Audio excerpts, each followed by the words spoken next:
कि वर्तमान में हमारे कार्यालय से ना तो किसी का पंजीयन होता है, ना किसी का नवीनीकरण और न ही योजनाओं के आवेदन ऑनलाइन होते हैं। ये सारा कार्य जन सुविधा केंद्रों के माध्यम से होता है।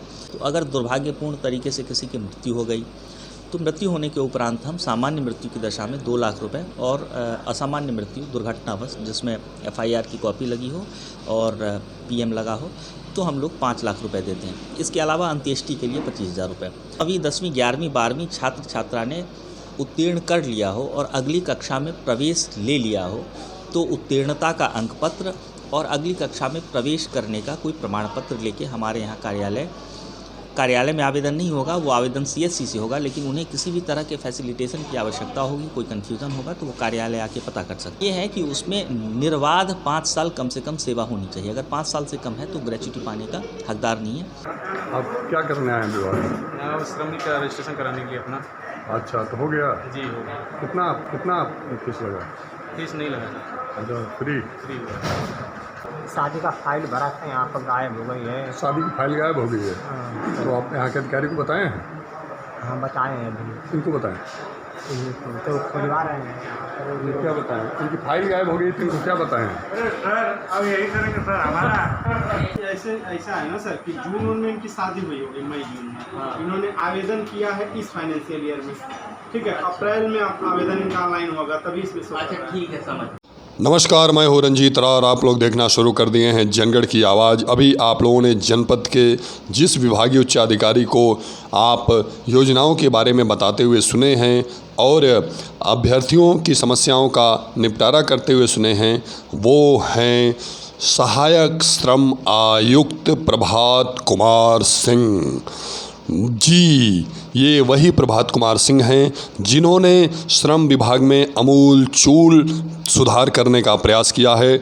उन्होंने अधीनस्थों को जहां कसने का कार्य किया है, वहीं सरकार की योजनाओं को जन जन तक पहुंचाने के लिए सतत प्रयासरत हैं।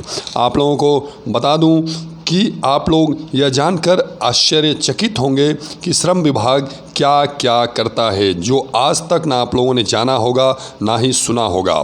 श्रम विभाग की पहुंच समाज के हर वर्ग, हर तबके तक है।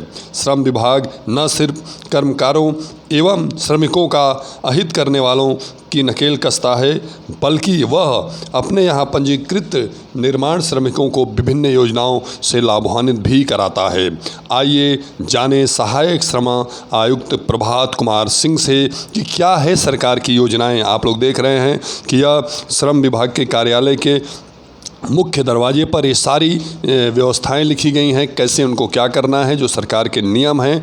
और आप ये देख रहे हैं कि सहायक श्रम आयुक्त अपने अधीनस्थों के साथ जो सरकारी कामकाज है उसका निपटारा कर रहे हैं। जितने आवेदन प्राप्त हुए हैं उसकी जांच पड़ताल कर उसे जल्द से जल्द निपटाने का प्रयास कर रहे हैं। उनके साथ सहयोगी बने हुए हैं वरिष्ठ सहायक लिपिक हैं ओम प्रकाश जी और लईक अहमद जो श्रम परिवर्तन अधिकारी हैं और सुरेंद्र कुमार यादव सहायक लेखाकार हैं।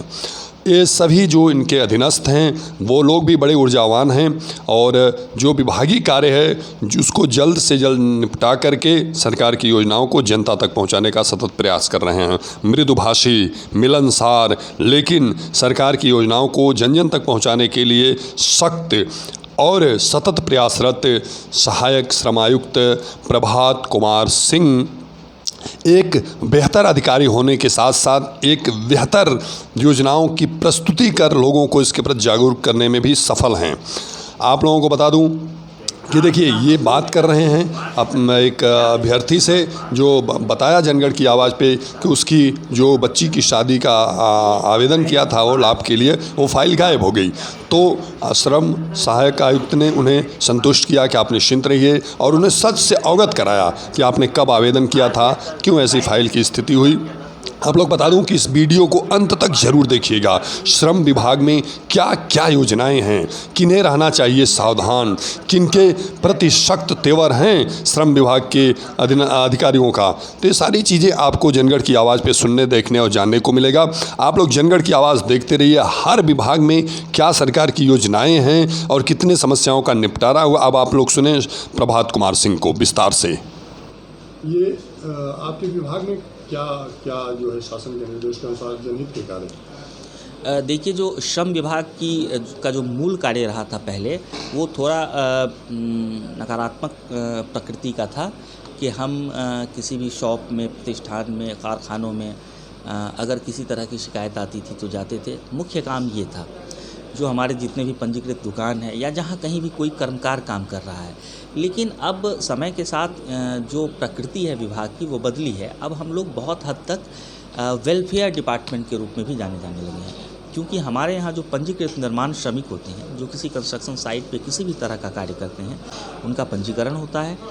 उन श्रमिकों के लिए लगभग 12 तरह की योजनाएं संचालित हैं। उदाहरण के लिए, अगर किसी के बच्चा होता है, लड़का होता है तो 20,000 देते हैं, लड़की होती है तो प्रथम 2 लड़की तक हम 25,000 रुपये देते हैं। उसके बाद उसके माँ को पौष्टिक आहार के लिए 6,000 रुपये देते हैं। प्रथम 2 लड़की तक 25,000 का फिक्स डिपॉजिट सावधि जमा में भी करते हैं। उसके बाद पढ़ाई लिखाई की योजना है, पढ़ने लिखने के लिए उसको वजीफ़ा मिलता है, स्कॉलरशिप मिलता है। इसमें भी 2 स्कीम्स हैं हमारी। फिर वो बड़ा होता है, बड़ा होने के बाद जो निर्माण श्रमिक होता है उसकी जो औसत आयु होती है थोड़ी कम होती है। आप समझते हैं जिन परिस्थितियों में काम करता है। तो अगर दुर्भाग्यपूर्ण तरीके से किसी की मृत्यु हो गई तो मृत्यु होने के उपरांत हम सामान्य मृत्यु की दशा में 2 लाख रुपए और असामान्य मृत्यु दुर्घटनावश जिसमें FIR की कॉपी लगी हो और PM लगा हो तो हम लोग 5 लाख रुपए देते हैं। इसके अलावा अंत्येष्टि के लिए 25,000 रुपये।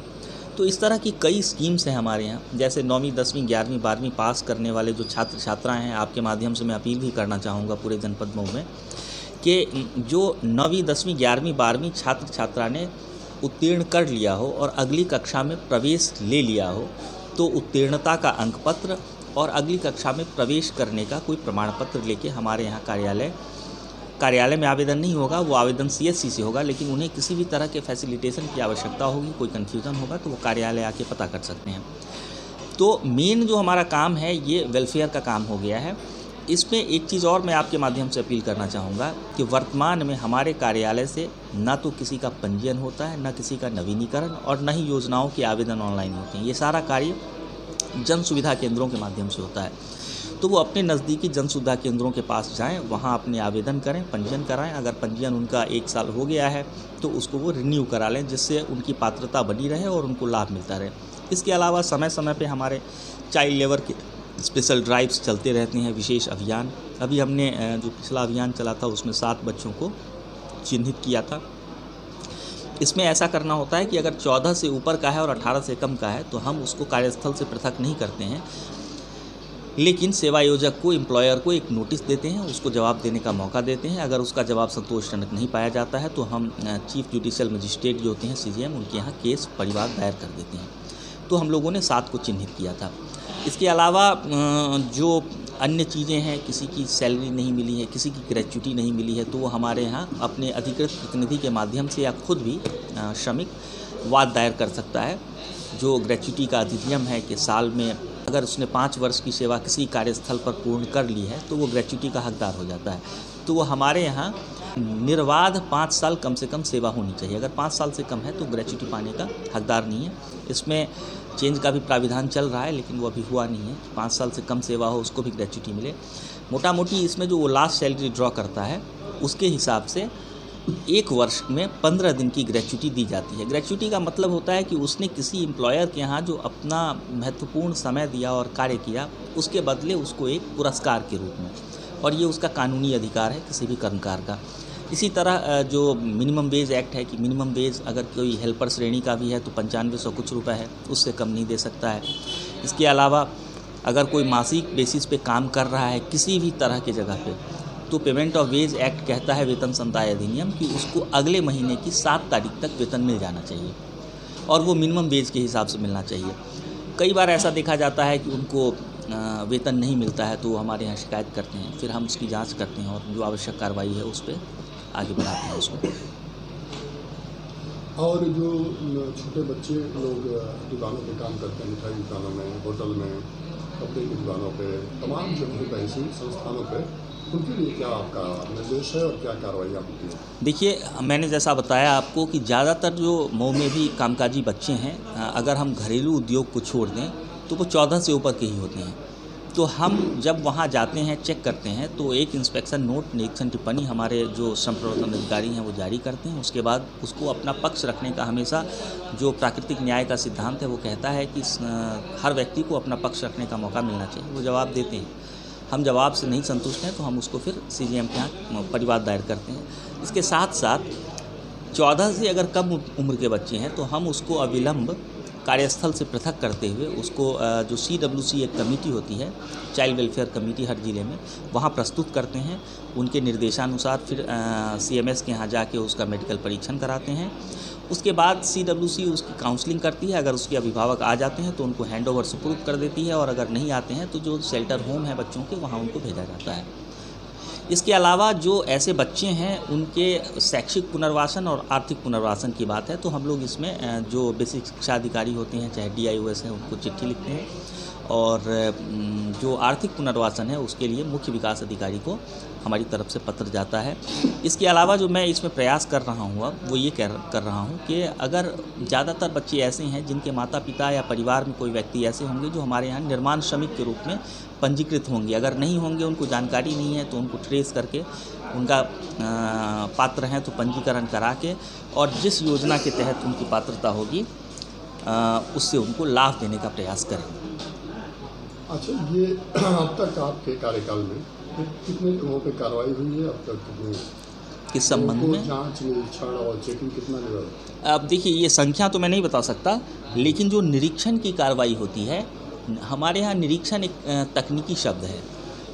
हम लोग निरीक्षण का एक ही तरीका है कि श्रमायुक्त से हम परमिशन लेंगे, उसके बाद निरीक्षण करेंगे। जो टेक्निकल निरीक्षण है कि हम जिस भी एक्ट के तहत वायलेशन पाया जाता है उसके अंतर्गत उसको निरीक्षण टिप्पणी जारी करेंगे, उनको प्रोसिक्यूट करेंगे, वो वाद हमारे समक्ष चलेगा, और उसमें नियमानुसार जो एक्ट के प्रोविजंस है उसके अनुसार कार्रवाई होगी।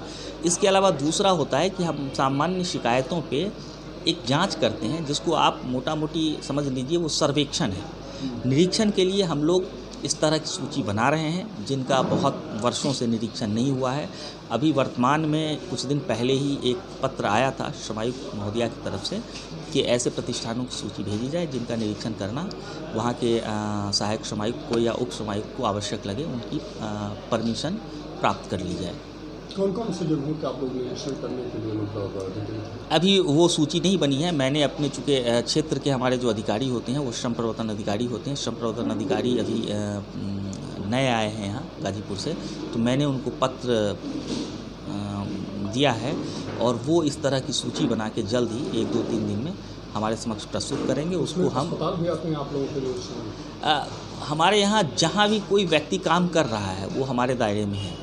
जहाँ वर्कर और एम्प्लॉयर का संबंध है वो हमारे दायरे में है, चाहे वो कोई दुकान हो या कोई प्रतिष्ठान हो या कोई कॉमर्शियल इस्टेब्लिशमेंट हो, अस्पताल हो, विद्यालय हो, सब। लोगों से क्या अपील करना चाहते हैं जनपदवासियों से? मैं सबसे पहले तो यही अपील करूंगा कि अभी एक हमारा और स्पेशल ड्राइव आया है जिसमें हमारे यहाँ जो पंजीकृत श्रमिक हैं उसमें ऐसे श्रमिक जो 1,10,000 हैं, उसमें लगभग 23,000 ऐसे श्रमिक हैं जिनका डाटा पूर्ति विभाग के पास भी है। तो वो सूची हमको ब्लॉक वार उपलब्ध कराई गई है। हमने जो DSO हैं ज़िले के उनसे भी बात कर ली है, डिस्ट्रिक्ट मैनेजर जो होते हैं और CSC वाले, इनसे भी मैंने चर्चा कर ली है।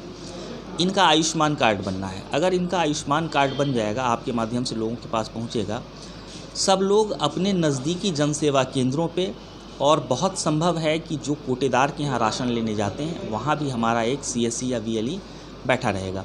लेकिन कई बार समस्या ऐसी होती है कि कहीं पे पूरे दिन बैठने के बाद उसको 5 लोग भी नहीं मिलते हैं। तो मैं तो श्रमिकों से अपील करूंगा कि वो अपने आसपास के जो भी CSC हैं, उनका काम है, अगर उनका आयुष्मान कार्ड बन जाएगा तो 5 लाख तक की कैशलेस सुविधा है। ये दुनिया की सबसे बड़ी योजना है आयुष्मान कार्ड, और गोल्डन कार्ड जो है ये उसका लाभ ज़रूर से ज़रूर उठाएं। और अगर वो CSC जाएंगे, VLE के पास जाएंगे, तो निश्चित रूप से उनका कार्ड बनेगा, क्योंकि सारी जगहों पे मैसेज सर्कुलेट कर दिया गया है। सही है, बहुत बहुत धन्यवाद। आपने सारी जानकारियाँ दिया और विश्वास है जनगढ़ की आवाज़ के लोग देखेंगे और उसका लाभ उठाएंगे। Thank you.